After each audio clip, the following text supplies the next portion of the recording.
maglalaba ako, pero tignan ko, ipakita ko sa inyo yung paglalagay nila ng poste. Kasali tayo siyempre. Lalagay sila ng poste. Today is Monday. At tignan natin. Ito yung pinaka unang poste. Ayan. Pwede na niya doon. Matahina.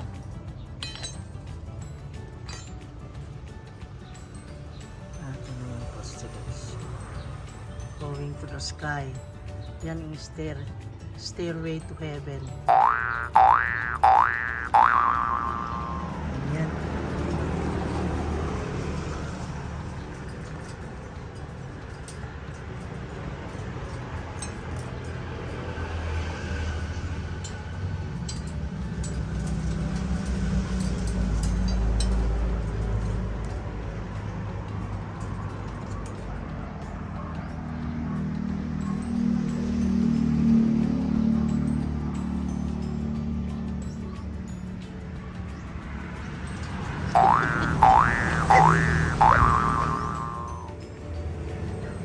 Kasali si Gian.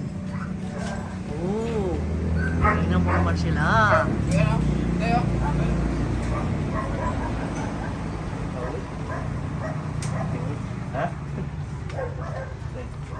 Ayun, tumayo na. Yes.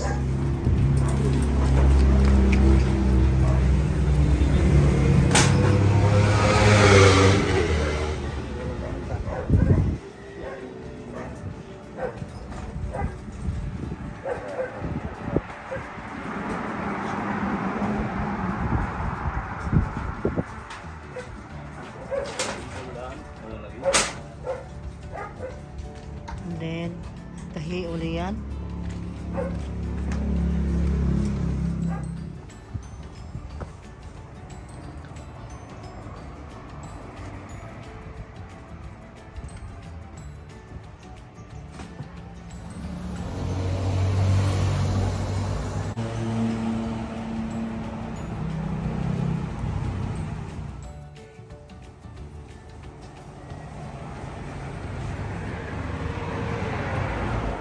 Ay tignan natin itong ating sinigang. Ang sarap nito. Oh, see? Naluto na yung kangkong. Alam nyo, pinapahuli ko ang ito. At alam nyo kung bakit pinapahuli ko. Kasi pag nauna ito, guys, ay mawala yung kanyang aroma. Kaya, yan ang pinapahuli ko, guys. Yung chipola. Ang sarap nitong sinigang na ito dahil hindi siya mataba kasi ito ay baby back ribs ang niluto kong sinigang. Ayan. Baby back ribs. Hindi ribs ng bata ito, ha. Batang mamoy. Yun ang ibig sabihin nun. Oh, kaya malambot. Ang sarap niyan. Oh. See that? Oh, nakita nyo? Nakaluto na ako. At ngayon ay may isa-serve na tayo dun sa nagtrabaho. At para sa atin din na nagtrabaho dahil ako'y naglaba din. At alam nyo na, all around. Sarap. Wow, sarap, grabe.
Nabasa naman ako. Ayan.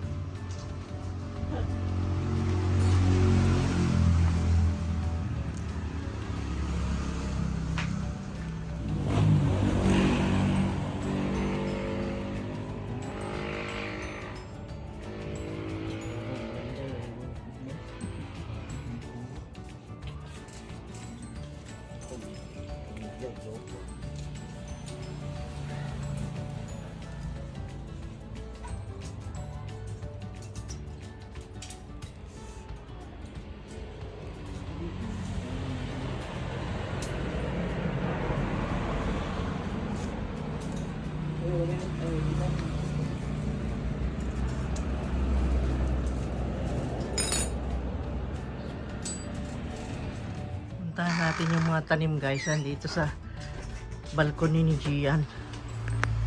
Ayan. I-update ko kayo nung mga iba pang na-save namin. Ayan. Oh my God. Hindi ko pa naasikaso guys. Sinilip ko lang ngayon. Pero nag-water sila kanina. Nalipat kasi itong mga halaman na ito doon sa from the Petit Jungle 2 ay pinalipat ko kay Gian dito itong mga cardboard na malalaki, pati nga yung Black Garuda. Ito pala yung hinahanap ng asawa ko. Sabi niya nawala, nandito lang pala Black Garuda. Oh my God. Mamaya ipakita ko sa kanya. Nag-worry siya na wala kasi ang mahal yan guys. Binili niya ng mahal yan. Meron mo ito, maliit lang na yan, 5,000 yan. Black Garuda. Ito, ano ito eh, Anthurium yan na Black Garuda. Parang ito, Anthurium din tong mga ito. Ka-family nila, itong mga cardboard na ganito. Ayan. Ayan guys, oh. Ang laki nito. Ayan. Buti nga't hindi namatay itong mga ito guys eh. Okay lang naman sila. Nandito oh, in-update ko kayo. At yung welcome plant na malaki, ito, ayan o, nagdilaw-dilaw. Ayan, asikasuhin ko to pero in-update ko lang kayo today. Pakita ko sa inyo, baka mag-wonder kayo, bakit nawala na yung mga cardboard niyang iba? Marami pa po dito. Ay, nako, ano pala to? Natumba. Ayan, ayusin ko lahat to bukas. Naku, may tatrabahuhin na naman ako. Ito na po yung si ano nang tawag? Black Sparrow. Ito yung lagi kong kinukunan noon before mga dumating ang bagyo. Si Black Sparrow. Ayan, Anthurium din yan. At ito naman yung, ala, grabe ito. Anong nangyari dyan? Ito yung cardboard na cobra. Ala, kawawa, no? My God, ang ganda-ganda niyan. Ano nang nangyari? Ang ganda-ganda niyan noon. Ay, naku, may Pink Princess pang isa dito. Ayan, oh. Pero, may bago siyang dahon. Ayan, oh. Or see? Update ko na naman kayo sa mga ibang mga nandito. Ito yung pinataguan ko kay Gian dito sa balcony niya. Sa balcony ng kwarto ni Gian. Ito, oh my God! Tingnan nyo naman. Ano nangyari? Oh, diba? Andito sa room ni Gian to eh.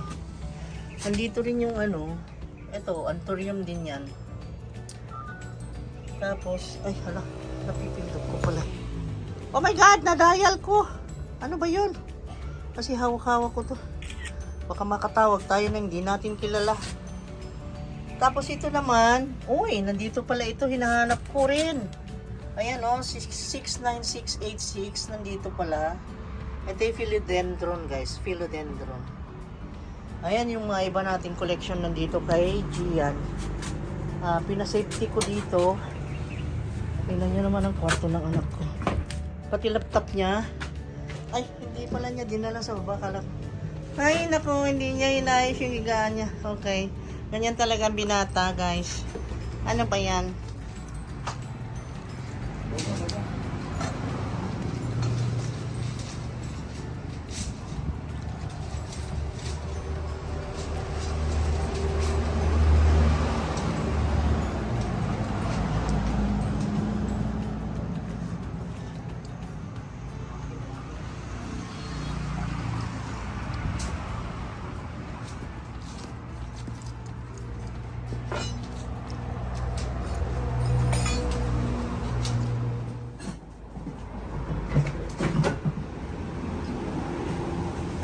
Hoy!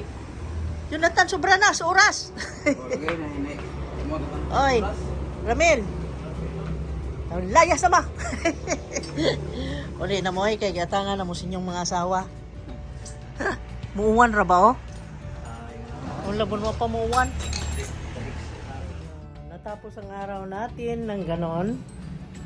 Nagsobra sila ng oras guys, hindi nila namalayan ng oras. Nasarapan sila sa tie ng wire sa mga kabilya kasi kinumpleto nila para bukas ay magbuhos na sila and then magdagdag sila na naman ng mga tao para sa ganun ay matapos na yung buhos, talagang tuloy-tuloy na doon sa pundasyon. So yun ang naibalita ko today. Thank you so much at mamaya lalabas pala kami. Meron pa ako ipapakita. Hello guys! Nandito na naman tayo sa daily report. Nax! Daily report ha! Daily vlogs! Alam nyo guys, pagkagaling ng bahay ay diretso tayo dito sa bilihan ng... tayong namamalengke nito. Kasi walang refrigerator. Guys. Paano yan? Bibili kami ng ulam kasi mahirap naman kung di tayo mag-ulam, no? Siyempre, kailangan natin kumain. Magpabalo, dami na. Situation, no? Magbabalot, nakapwesto na. Both sides, guys. Meron din dito sa plaza side. Yan. Mamaya, mas marami pa yan sila. Mamayang maggagabi. Ang dami ng mga masyal. Nagpi-picture taking doon. Ang saya. Ang saya ng plaza. Punta tayo sa bilihan ng ano bang naisipan mo na ulam natin? Prutas, gulay konti. Dito tayo sa malapit sa Shoppers. Kasi mamaya magkakandila na lang sila kaya at least 5 o'clock pa lang. 5:03 ayan. Ayan. So let us go. Kasi yung mga trabahante namin lumalabas 4:30. Buti na lang at maaga-aga para sa ganoon magkaroon kami ng allowance na makapamili rin ng pagkain kasi wala nang refrigerator, di tayo pag-reserve ng pagkain. So nandito tayo sa may Shoppers Mart. Dito kasi may mga sidewalk, may gulayan at may isdaan dyan sa unahan. Let us see. Ito yung mga prutasan na binibilhan ko ng mga mangustin. Walang mangustin ngayon. Wala. Mango, saging lang. Mango and saging. May rambutan. Parang ang rambutan nila hilaw. Bakit ganun? Bili ako? Kaya? Bili ako. Oh my God, ang hirap naman ng parkingan. Paano tayo makabili? Hindi tayo makabili. Guys, ang sarap mamalengke pero hindi tayo makaparking. Oh my God, dito naman kasi ang pinakamalapit sa amin kaya dito na lang bibili. Alangan nang pupunta pa tayo sa Dao. Kaya lang, oras ng uwian ganyan busy. Oh my God, nakakatakot yata ito. Dikit-dikit ang mga tao. Ha? Okay lang? Bili akong gulay dyan. Makigulo din ako. Ay paano? Alam niyo na, gawal tayo sa oras. Nagmamadali. Tulong sa malayo magparking. Diyos ko. Oh, sige. Sige na. Ha? Dito na lang ako yung bababa. Walang kami doon dahil tinanong namin yung okra 180 ang kilo. My God, sabi ko. Tapos yung string beans ay 200 ang kilo. Natural kasi nagbagyo guys, kaya maintindihan natin. Ayan, mahal talaga. Guys, yun lang ako namalengke dito na napakamahal ng mga seafoods.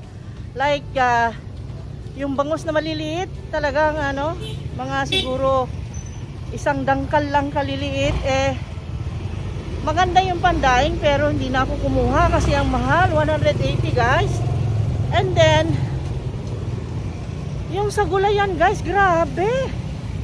Oh my God, talaga. Ang talong is 180. Ang okra is 180. Ang ampalaya is 220. Wow, nasa sidewalk yun You see that? My God, hindi pa magtatapos ang pamili guys. Bibili tayo ng Bukas. para bukas ng tanghalian. Ang order ng anak ko, yung mga big boss ko, mag-carbonara daw ako. Gusto nila original. Kaya kailangan ko ng parsley and bacon. Here. Okay. Let's go to the supermarket of BQ Mall. Ay. Doon ba sa kalsada doon sa kabila? Aya? O di saan ako? Bababa. Sa front na ka. Okay, sige. Punta tayo sa front. So, iikot tayo. Nandito kasi tayo sa Galyares. Ikot tayo, punta tayo ng CPG. Yun ang pinaka main ng BQ, main gate. Let's go. Naku, ang layo pa ng inikot. Ano? Oh my God, uwian. Ang daming tao.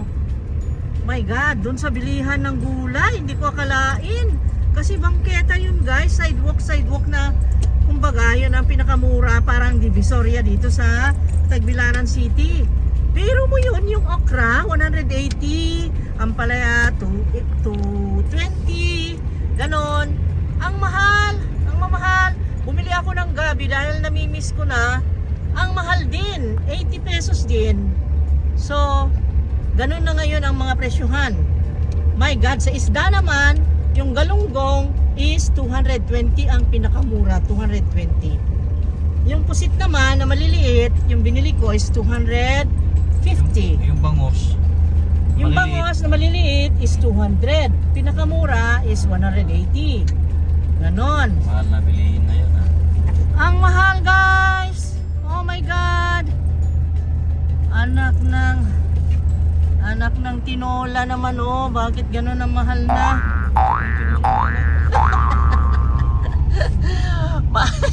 Anak ng tinola. Di pang tinola may anak. Tawanan na lang natin. Bakit tayo mag-worry? No? Oh, di ba? Huwag nang masyadong ituon doon ng ano. Ayun hindi ako nagne-negative. Yun lang ay talagang totoong pangyayari sa amin dito na bagyo. Alam nyo, normal lang yun na nangyari kasi sa biyahe, mahirap. Yung mga nagtatanim ng mga ganong products ay Nabagyo lahat. nabagyo lahat. So, mahirap talaga, pahirapan. That's why, mahal talaga. No? And then, Galing ang labas demand lahat, is high. Very high ang demand. Kasi siyempre, magutom mga tao. Gusto rin ng gulay. Ako, mas gusto ko gulay talaga. Yung luya, magkano ng luya? Luya, Mahal na kayo. Hindi ko tinanong ngayon. Ay. pero mahal yun. Mga 300. Yung talong na lang, mahal kaya yung talong. Grabe, ano nangyari na? Di ba 180 nung bumili ako, ngayon 220. Talong. Okay, dito lang ako, saglit lang ako. Ay, ang daming mga paninda. Wow.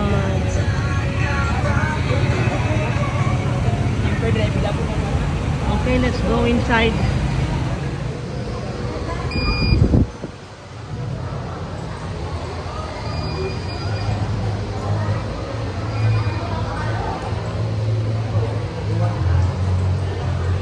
Bili lang tayo ng bacon and parsley.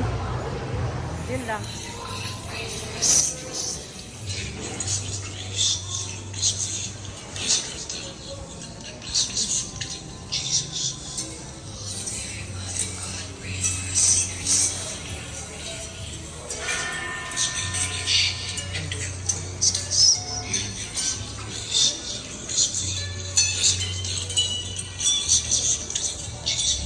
Tayo, ginabot tayo ng gabi kasi 6 o'clock na. Look at the time, 6:08. At eto, ganito ang nangyari guys, oh. Lagi namin kayong kasama. Oh my God, doon naman sa pila ko, hindi ko na lang kinunan. Diyos ko, ang haba ng pila kaninang nakapila ako kaya inabot ako. Ay, tingnan mo naman yung mga yon. Ayan oh, nagmamasahe no. Ay, hindi nyo makita. Ang labo kasi ng bitana. Nagmamasahihan na walang ilaw. Madilim talaga. Oh my God, ang dilim yun. Hindi ba nakakatakot yun? Madilim talaga. Ayan, ang dilim oh. Ang gabi ng lagim starts at 6, sabi ko. Ayan oh. Oh my God, still starts at 6. Oh my God. At ang ano nga guys, ito ay hindi negative. The reality na ngayon lang nangyari na hindi ko makakalimutan, yung pupunta ka sa bangketa na alam mo, ang buong akala mo, dahil dati-dati yun ang pinakamurang parte na bilihan ng mga gulay, ay super mahal. Biro mo yung okra, 180. Yung talong, 220. Yung pampalaya, 220 o kaya 250. Oh my God. Sana tayo lalagay nito. Ha? Yung sitaw, 180 ang pinakamura. Ang kilo ha. Grabe. 180 ang kilo. Diyos ko. Bumili akong gabi. Yon, medyo mura-mura. Mura na yan sa akin kasi 2 digits, 80 pesos. Tingnan mo na. See that? Yan. Oh my good Lord. Pasok ng 2022, tumaas na lang. 2022, ganito na ang buhay. Malagim sa gabi. Alas 6. Ay ganito ang mga makita nyo. Madilim. Wala pa rin ilaw na maliwanag na ilaw sa mga tahanan. Wala pa rin. Mangilan-ngilan lang ang may light talaga. Nakakalungkot isipin na yung Bohol na maganda noon, tahimik at maliwanag. Kapag ganitong oras ay makita mo talaga na maliliwanag ang bahay. Ayun, anong nangyari? Buti na lang ang mayor namin nakapag-isip na lagyan ang mga kalsada namin dito ng ganyang light dito sa center line of the road. Ayan, nakita mo yan, may mga lights na ganyan, mga reflector yata yan. Ano yan? Hanggang Alcor naman yan. Ayan, ganyan. Yan sana. Yan ang light. Tapos eto nga, madilim ang mga bahay, mangilan-ngilan ang may light. Sorry guys, paulit-ulit kong sinasabi pero hindi kasi pangkaraniwan. Ngayon nangyari pag after the super typhoon Odette. Typhoon, sabi ng iba cyclone. Ang iba, ang tawag nila tornado. Di na nila malaman kung anong description sa bagyo na yon kasi grabeng lakas na talagang sinira niya ang beauty ng Bohol. Grabe. At tingnan niyo yan, ang dilim na. Ang kulit ko, no? Pabalik-balik. Pabalik-balik. I'm not negative. The situation is negative. Ha? See that? I'm not saying negative. The reality I'm showing you is this. Darkness starts at 6. Okay?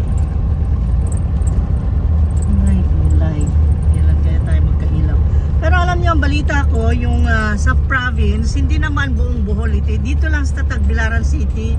Ewan ko lang doon sa iba ha. Pero may mga nakailaw na 3 days ago. Nakita ko sa post diyan sa Facebook. Ang sabi, 3 days na raw sila na may ilaw. Katulad ng dito sa Baclayon.